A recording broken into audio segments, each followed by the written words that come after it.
a gente tem que entender que o tempo pro profissional criativo é um ativo, cara, que, velho, você tem que proteger isso com unhas e dentes, assim, porque é ele que vai determinar a qualidade do que você faz. É o tempo que vai te deixar incubar uma ideia. É o tempo que, por exemplo, igual você falou, cara, às vezes eu tô numa reunião, eu não consigo criar. Se você tem tempo, cara, você vai numa academia do seu prédio, por exemplo. A gente, né, que mora em São Paulo, por exemplo, morar em prédio é uma realidade muito comum. Então, pô, eu saio, vou dar uma volta na rua, limpei a cabeça, sentei. Ah, nossa, quebrei essa inércia que você falou aí, tipo, a primeira palavra. Se você não tem tempo, literalmente, você vai ter que fazer de qualquer jeito, porque você tem que entregar alguma coisa. Digamos assim, se o seu tempo, ele tá sempre de rabo preso com alguma questão, você já tá fudido.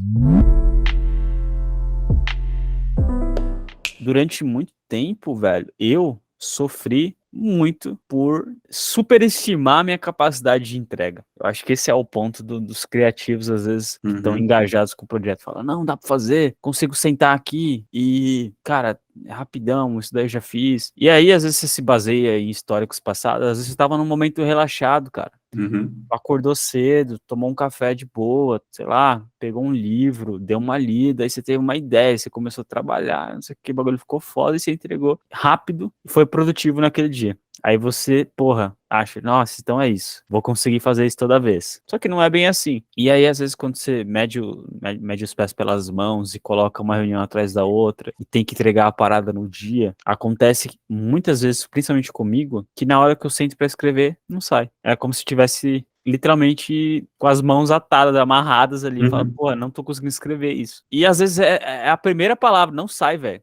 Porque é muito louco isso. Depois que começa a sair as primeiras linhas, você acaba desenrolando. Sim. Só que o cliente, ele não quer qualquer coisa. Ele quer, às vezes, o melhor, tá ligado? Ele já deu, às vezes, um norte pra você, quer que você execute a melhor coisa. E quando você não fica confiante no seu trabalho, quando você vai apresentar, você não apresenta confiante, e aí o cliente, às vezes, ele acaba recusando Ele a sente, né, cara? proposta Sente, né? Que você, por pô, o conta. cara tá justificando cheio de dedo, explicando às vezes uma vírgula que, cara, que não precisa. Então, eu concordo totalmente com o que você tá falando, cara. Exatamente, cara. E assim, tem uma linha tênue aí entre você discutir sobre o que é estratégico para o seu trabalho e aceitar que é o limite do cliente, né? Então, por exemplo, tem cliente que, cara, é uma linguagem formal. Por mais que seja muito comum na internet você ser informal e às vezes usar gírias e às vezes abreviar palavras, Sim. super comum, o cliente às vezes não vai querer, não vai admitir, né? Às vezes ele vai querer que você seja completamente rígido ali na comunicação, Formalzão, né? né? Norma culta, gramática, tudo certinho, porque para ele é extremamente importante. Às vezes o cliente não vai nem querer que você venda o produto, porque no histórico de branding dele ali, ele trabalhou muito mais uma questão de lifestyle, de, porra, de sensações e etc, etc. Não promete nada, né? No copy, hoje em dia, na parte de texto comercial mesmo, que é como a gente tinha visto, né? O texto de copy, é um texto que literalmente vende, é muito comum prometer umas paradas para chamar a atenção, né? Porque aquilo é um impacto muito forte, é um impacto muito comum de se utilizar, mas não é a única forma. E às vezes o cliente não quer prometer nada, velho, porque é arriscado para ele, né? Então, tipo, na área da saúde, por exemplo, é até bloqueado o seu anúncio se você promete alguma cura, tá ligado? Sim. E aí entra várias linhas tênues que você tem que estar cada vez mais preparado para lidar com isso. Sim. Né? Então, entender que também é uma questão de tempo, tá ligado? A produtividade, ela vai vindo em camadas, assim, e aí entra de você ir atrás, né? Como eu falei, quando eu comecei, naturalmente não era nada produtivo, principalmente na profissão criativa. E aí eu fui atrás justamente do que o Bruno falou, de sistemas, processos e métodos que literalmente fazem a mágica acontecer para mim. E ainda assim, de tempos em tempos, eu preciso refazer a rotina para ter algo novo e conseguir me manter engajado ali com o que eu tô criando, porque a verdade é que pessoas realmente muito criativas não se dão bem com rotinas preto no branco ali, tipo, cara, fazer todos os dias essa mesma coisinha assim, nananana. Às vezes ele precisa de algo novo, ou então remodelar a cara da parada, colocar um novo desafio, alguma coisa, para continuar acontecendo. Não dá para ser extremamente metódico na parada, né? E é paradoxal, né? Porque você fala assim, cara, você precisa de uma rotina para produzir, né? Para você produzir de forma saudável, mas precisa que mude também para você continuar engajado. Mas o que eu aprendi é que dá para você colocar essas mudanças, até pequenas mudanças, não precisa mudar da água para o vinho também, de forma programada. Então, assim, cara, Eu, por exemplo, a cada 3 meses eu revejo os meus sistemas. Assim, cara, como tá a minha rotina? Porque, de novo, como você bem disse, elementos mudam. Então, assim, eu, por exemplo, voltei para academia, voltei a lutar, por exemplo. Os treinos só são à noite. Então, mudou um pouco da minha rotina. Então, tem dias que eu tô indo dormir um pouco mais tarde, que até eu chegar da academia, tomar banho, comer, você ainda tá um pouco mais agitado. E isso afeta o outro dia. Já não consigo acordar tão cedo como eu acordava. Então, você tem que rever os seus sistemas. Porque, primeiro de tudo, a vida muda. Naturalmente muda, né?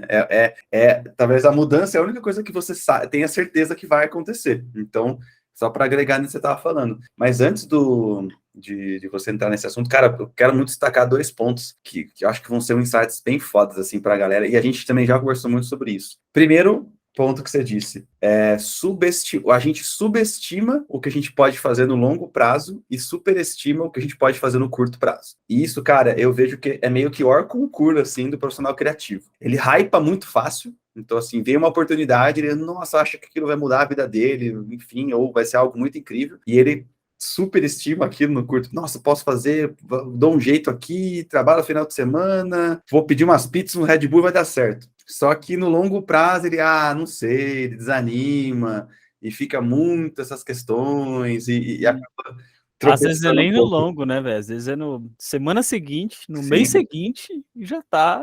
Ah, caralho, Não não sei era o que eu não, esse esperava. projeto aí, exatamente. E, cara, o segundo ponto, que é justamente o que você falou, cara, que o tempo. Eu acho que a gente tem que entender que o tempo pro profissional criativo é um ativo, cara, que, velho, você tem que proteger isso com unhas e dentes, assim, porque é ele que vai determinar a qualidade do que você faz. É o tempo que vai te deixar incubar uma ideia. É o tempo que, por exemplo, igual você falou, cara, às vezes eu tô numa reunião, eu não consigo criar. Se você tem tempo, cara, você vai numa academia do seu prédio, por exemplo. A gente daqui mora em São Paulo, por exemplo, morar em prédio é uma realidade muito comum. Então, pô, eu saio, vou dar uma volta na rua, limpei a cabeça, sentei. Nossa, quebrei essa inércia que você falou aí, tipo, a primeira palavra. Se você não tem tempo, literalmente, você vai ter que fazer de qualquer jeito, porque você tem que entregar alguma coisa. Digamos assim, se o seu tempo, ele tá sempre de rabo preso com alguma questão, você já tá fudido. Essa é a grande realidade. Eu, por exemplo, que tenho esse viés mais do design, eu comecei de um tempo para cá, assim, senti que eu tava tendo muito feedback negativo com algumas criações. Pô, deixa eu passar esse detalhezinho aqui, né, e tudo mais. E aquilo começou a me incomodar. Não é nem por conta de ego mesmo, mas tipo, poxa, cara, realmente era um errinho super simples, assim, como é que eu deixei passar isso? E eu tenho um traqueamento do que eu faço, né? Eu uso aquele app Todoist, acho que você deve conhecer, com certeza, a galera também. E eu comecei a reparar que, cara, as minhas etapas de revisão, elas estavam sendo todas puladas, sendo jogadas pro dia seguinte, pro dia seguinte, pro dia seguinte. Aí eu parei e pensei, cara, é óbvio que tá tendo esses errinhos, porque eu não tô tendo tempo de revisar as paradas, que é aquele 20 minutos que eu olho a peça e fico, tá, isso aqui ok, isso aqui ok, isso aqui ok, isso aqui ok, isso aqui ok, posso mandar. Não tinha, era terminar, salvar e enviar. Era isso que eu estava fazendo. Então, de novo, olha aí o papel do tempo num profissional criativo de novo, sabe? Então, eu acho que essa que é a grande questão, assim, sabe? Esses 2 pontos. Tomar cuidado com essas perspectivas que a gente coloca para curto prazo e para longo prazo e como a gente lida com isso nesses intervalos, né? Nesses trocar de lente, assim, macro e micro, como a gente lida com o tempo. Porque o profissional criativo é foda, porque ele hype, como a gente bem falou, assim, ele hypa no curto prazo, mas ele se desengaja no longo prazo. E nisso ele fica meio que sabendo, lida muito mal com o ócio e com a pressão. Então são 2 demoninhos que ficam ali na sua mente ali o tempo todo, assim. E a realidade é que, tipo assim, a gente tem que saber lidar com isso. Até esse papo do ócio criativo, cara, a gente já falou isso sobre várias vezes, assim. E eu sinto que eu lido cada vez melhor com isso, assim. Por exemplo, leitura. Eu enjoo dos livros, essa é a realidade. Eu gosto muito de ler. Mas às vezes eu chego numa barriga do livro que eu enjoo. E a minha solução para isso é, cara, é ler vários livros ao mesmo tempo. Então, tipo, eu leio no Kindle, acho que só no Kindle eu tô lendo uns 4.